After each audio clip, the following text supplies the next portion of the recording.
कुछ पल बिताने का अवसर मिला है। हमारे देश में जहां एक और जुडिशरी की भूमिका संविधान संरक्षक की है, वहीं लेजिस्लेचर नागरिकों की आकांक्षाओं का प्रतिनिधित्व करता है। मुझे विश्वास है कि संविधान की इन दो धाराओं का ये संगम, ये संतुलन देश में प्रभावी और समयबद्ध न्याय व्यवस्था का रोडमैप तैयार करेगा। मैं आप सभी को इस आयोजन के लिए हृदय से शुभकामनाएं देता हूं। साथियों, मुख्यमंत्रियों और मुख्य न्यायाधीशों की ज्वाइंट कॉन्फ्रेंस पहले भी होती आई है और उनसे हमेशा देश के लिए कुछ न कुछ नए विचार भी निकले हैं। लेकिन ये इस बार ये जो आयोजन अपने आप में और भी ज्यादा खास है। आज ये कॉन्फ्रेंस एक ऐसे समय में हो रही है जब देश अपनी आजादी का अमृत महोत्सव मना रहा है। आजादी के इन 75 सालों ने जुडिशरी और एग्जीक्यूटिव दोनों के ही रोल्स और रिस्पांसिबिलिटीज को निरंतर स्पष्ट किया है। जहां जब भी जरूरी हुआ, देश को दिशा देने के लिए ये रिलेशन लगातार इवॉल्व हुआ है। आज आजादी के अमृत महोत्सव में जब देश नए अमृत संकल्प ले रहा है, नए सपने देख रहा है, तो हमें भी भविष्य की तरफ देखना होगा। 2047 में जब देश अपनी आजादी के 100 साल पूरे करेगा, तब हम देश में कैसी न्याय व्यवस्था देखना चाहेंगे। हम किस तरह अपने जुडिशियल सिस्टम को इतना समर्थ बनाएं कि वो 2047 के भारत की आकांक्षाओं को पूरा कर सके, उन पर खरा उतर सके। ये प्रश्न आज हमारी प्राथमिकता होना चाहिए। अमृत काल में हमारा विजन एक ऐसी न्याय व्यवस्था का होना चाहिए जिसमें न्याय सुलभ हो, न्याय त्वरित हो और न्याय सबके लिए हो। साथियों, देश में न्याय की देरी को कम करने के लिए सरकार अपने स्तर से हर संभव प्रयास कर रही है। हम जुडिशियल स्ट्रेंथ को बढ़ाने के लिए प्रयास कर रहे हैं। जुडिशियल इंफ्रास्ट्रक्चर को बेहतर करने की कोशिश चल रही है। केस मैनेजमेंट के लिए आईसीटी के इस्तेमाल की शुरुआत भी की गई है। सबऑर्डिनेट कोर्ट्स और डिस्ट्रिक्ट कोर्ट से लेकर हाई कोर्ट तक वैकेंसीज को भरने के लिए भी प्रयास हो रहे हैं। साथ ही जुडिशियल इंफ्रास्ट्रक्चर को मजबूत करने के लिए भी देश में व्यापक काम हो रहा है। इसमें राज्यों की भी बहुत बड़ी भूमिका है। साथियों, आज पूरी दुनिया में नागरिकों के अधिकार के लिए, उनके सशक्तिकरण के लिए टेक्नोलॉजी एक इंपॉर्टेंट टूल बन चुकी है। हमारे जुडिशियल सिस्टम में भी टेक्नोलॉजी की संभावनाओं से आप सब परिचित हैं। हमारे ऑनरेबल जजेस समय समय पर इस विमर्श को आगे भी बढ़ाते रहे हैं। भारत सरकार भी जुडिशियल सिस्टम में टेक्नोलॉजी की संभावनाओं को डिजिटल इंडिया मिशन का एक जरूरी हिस्सा मानती है। उदाहरण के तौर पर ई कोर्ट्स प्रोजेक्ट को आज मिशन मोड में इंप्लीमेंट किया जा रहा है। सुप्रीम कोर्ट ई कमेटी के मार्गदर्शन में जुडिशियल सिस्टम में टेक्नोलॉजी इंटीग्रेशन और डिजिटाइजेशन का काम तेजी से आगे बढ़ रहा है। मैं यहां उपस्थित सभी मुख्यमंत्रियों और हाईकोर्ट के सभी चीफ जस्टिस से भी आग्रह करूंगा कि इस अभियान को विशेष महत्व दें, इसे आगे बढ़ाएं। डिजिटल इंडिया के साथ जुडिशरी का ये इंटीग्रेशन आज देश के सामान्य मानवी की अपेक्षा भी बन गई है। आप देखिए, आज कुछ साल पहले डिजिटल ट्रांजैक्शन को हमारे देश के लिए असंभव माना जाता था। लोगों को लगता था, लोग शक करते थे, अरे ये हमारे देश में कैसे हो सकता है। और ये भी सोचा जाता है इसका स्कोप केवल शहरों तक ही सीमित रह सकता है, उससे आगे बढ़ नहीं सकता है। लेकिन आज छोटे कस्बों और यहां तक गांवों में भी डिजिटल ट्रांजैक्शन आम बात होने लगी है। ये पूरे विश्व में पिछले साल जितने डिजिटल ट्रांजैक्शन हुए उसमें से 40% डिजिटल ट्रांजैक्शन भारत में हुए हैं।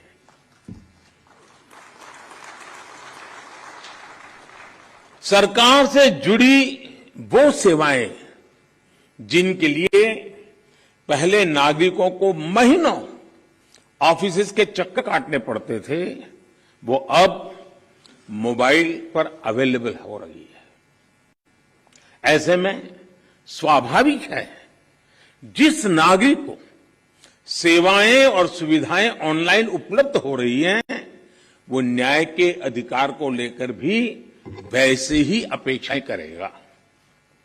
साथियों, आज जब हम टेक्नोलॉजी और फ्यूचरिस्टिक अप्रोच की बात कर रहे हैं तो इसका एक important aspect tech friendly human resources भी है। टेक्नोलॉजी आज युवाओं के जीवन का स्वाभाविक हिस्सा है। यह हमें सुनिश्चित करना है कि युवाओं की एक्सपर्टाइज, उनकी प्रोफेशनल स्ट्रेंथ कैसे बने। आजकल कई देशों में लॉ यूनिवर्सिटीज में blockchains, electronic discovery, cyber security, robotics, artificial intelligence और बायोएथिक्स जैसे विषय पढ़ाए जा रहे हैं। हमारे देश में भी legal education in international standard के मुताबिक हो, यह हम सबकी जिम्मेदारी है। इसके लिए हमें मिलकर प्रयास करने होंगे। साथियों, हमारे शास्त्रों में कहा गया है, न्यायमूलम स्वराज्यम स्यात्, अर्थात किसी भी देश में स्वराज का आधार न्याय होता है। इसलिए न्याय जनता से जुड़ा होना चाहिए, जनता की भाषा में होना चाहिए। जब तक न्याय के आधार को सामान्य मानवी नहीं समझता, उसके लिए न्याय और राजकीय आदेश में बहुत फर्क नहीं होता है। मैं इन दिनों सरकार में एक विषय पे थोड़ा दिमाग खपा रहा हूं। दुनिया के कई देश ऐसे हैं कि जहां कानून बनाते हैं तो एक तो लीगल टर्मिनोलॉजी में कानून होता है, लेकिन उसके साथ एक और कानून का रूप भी रखा जाता है जो लोक भाषा में होता है, सामान्य मानवी की भाषा में होता है, और दोनों मान्य होते हैं। और उसके कारण सामान्य मानवी को कानूनी चीजों को समझने में न्याय के दरवाजे खटखटाने की जरूरत नहीं पड़ती है। हम कोशिश कर रहे हैं कि आने वाले दिनों में हमारे देश में भी कानून एक पूरी तरह लीगल टर्मिनोलॉजी हो, लेकिन साथ साथ वही बात सामान्य व्यक्ति की समझ में आए उस भाषा में, और वो भी दोनों एक साथ असेंबली में या पार्लियामेंट में पारित हो, ताकि आगे चल करके सामान्य मानवी उसके आधार पर अपनी बात रख सकता है। दुनिया के कई देशों में ये परंपरा है। अभी मैंने एक टोली बनाई है, वो उसका अध्ययन कर रही है। साथियों, हमारे देश में आज भी हाई कोर्ट्स और सुप्रीम कोर्ट की सारी कार्यवाही इंग्लिश में होती है। और मुझे अच्छा लगा सीजेआई ने स्वयं ने इस विषय को स्पर्श किया। तो कल अखबारों को पॉजिटिव खबर का अवसर तो मिलेगा अगर उठा ले तो।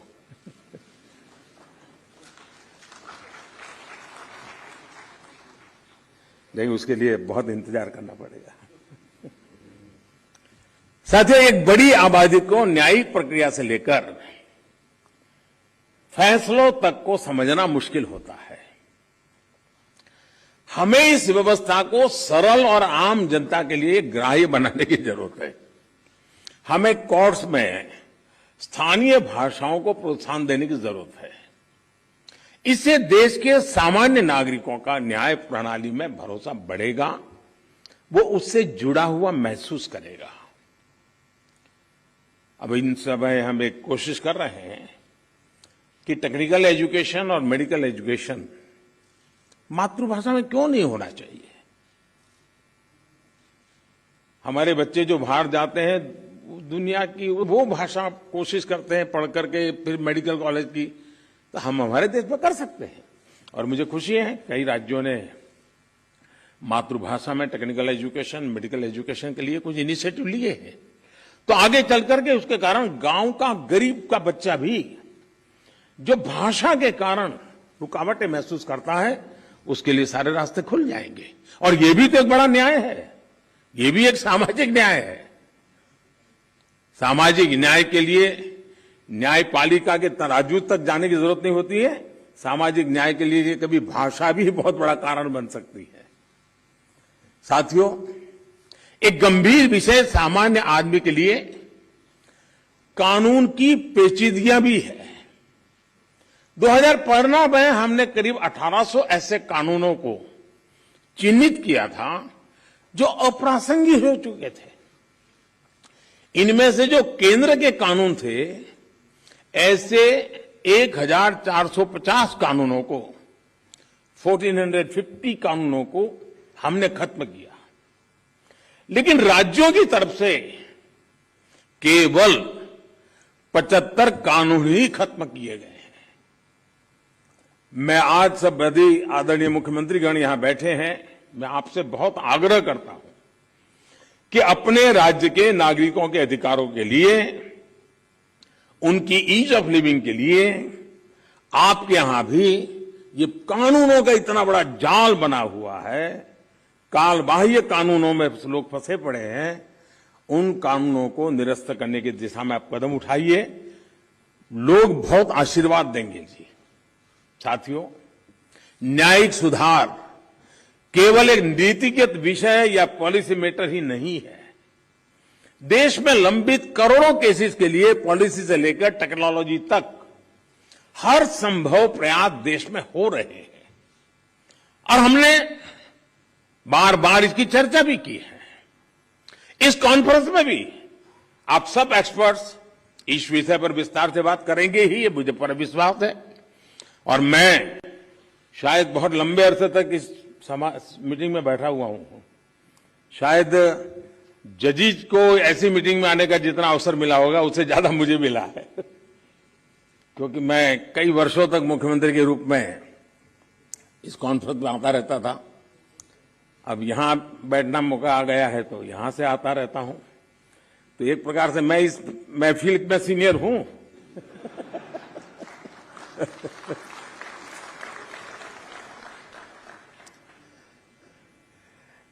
साथियों, इस विषय में जब मैं बात कर रहा था तो मैं मानता हूं कि इन सारे कामों में मानवीय संवेदनाएं जुड़ी हुई है। मानवीय संवेदनाओं को भी हमें केंद्र में रखना ही होगा। आज देश में करीब 3.5 लाख प्रिजनर्स ऐसे हैं जो अंडर ट्रायल है और जेल में है। इनमें से अधिकांश लोग गरीब या सामान्य परिवारों से हैं। हर जिले में डिस्ट्रिक्ट जज की अध्यक्षता में एक कमेटी होती है ताकि इन केसेस की समीक्षा हो सके। जहां संभव हो बेल पर उन्हें रिहा किया जा सके। मैं सभी मुख्यमंत्रियों और हाईकोर्ट के जजेस से अपील करूंगा कि मानवीय संवेदनाओं, उन संवेदनाओं और कानून के आधार पर इन मामलों को भी अगर संभव हो तो प्राथमिकता दी जाए। इसी तरह न्यायालयों में और खासकर स्थानीय स्तर पर लंबित मामलों के समाधान के लिए मध्यस्थता, मीडिएशन भी एक महत्वपूर्ण जरिया है। हमारे समाज में तो मध्यस्थता के जरिए विवादों के समाधान की हजारों साल पुरानी परंपरा है। आपसी सहमति और परस्पर भागीदारी ये न्याय की अपनी एक अलग मानवीय अवधारणा है। अगर हम देखें तो हमारे समाज का वो स्वभाव कहीं न कहीं अभी भी बना हुआ है। हमने हमारी उन परंपराओं को खोया नहीं है। हमें इस लोकतांत्रिक व्यवस्था को मजबूत बनाने की जरूरत है। और जैसे चीफ साहब ने ललित जी की तारीफ की, मैं भी करना चाहूंगा। उन्होंने पूरे देश में भ्रमण किया, हर राज्य में गए इस काम के लिए, और सबसे बड़ी बात है कोरोना काल में गए। साथियों, मामलों का कम समय में समाधान भी होता है, न्यायालयों का बोझ भी कम होता है और सोशल फैब्रिक भी सुरक्षित रहता है। हमने इसी सोच के साथ संसद में मीडिएशन बिल को भी एक अम्ब्रेला लेजिस्लेशन के रूप में भी पेश किया है। अपनी रीच लीगल एक्सपर्टाइज के साथ हम मीडिएशन से सॉल्यूशन की विधा में ग्लोबल लीडर बन सकते हैं। हम पूरी दुनिया के सामने एक मॉडल पेश कर सकते हैं। मुझे पूरा भरोसा है कि प्राचीन मानवीय मूल्यों और आधुनिक अप्रोच के साथ इस कॉन्फ्रेंस में ऐसे सभी विषयों पर आप सब विद्वज्जन विस्तार से चर्चा करके, मंथन करके उस अमृत को लाओगे जो शायद आने वाली पीढ़ियों तक काम आएगा। इस कॉन्फ्रेंस में जो नए आइडियाज निकलेंगे, जो नए निष्कर्ष निकलेंगे, वो नए भारत की आकांक्षाओं को पूरा करने का माध्यम बनेंगे। इसी विश्वास के साथ मैं फिर एक बार आप सबके मार्गदर्शन के लिए मैं आपका आभारी हूं और मैं सरकार की तरफ से ये विश्वास दिलाता हूं कि देश के न्याय व्यवस्था के लिए सरकारों ने जो करना होगा, चाहे राज्य सरकार हो, केंद्र सरकार हो, वो भरसक प्रयास करेगी ताकि हम सब मिलकर के देश के कोटि कोटि नागरिकों की आशा अपेक्षाओं को पूर्ण कर सके और 2047 में देश जब आजादी के 100 साल मनाए तब हम न्याय के क्षेत्र में भी और अधिक गौरव के साथ, और अधिक सम्मान के साथ, और अधिक संतोष के साथ आगे बढ़े। यही मेरी बहुत बहुत शुभकामना है। बहुत बहुत धन्यवाद।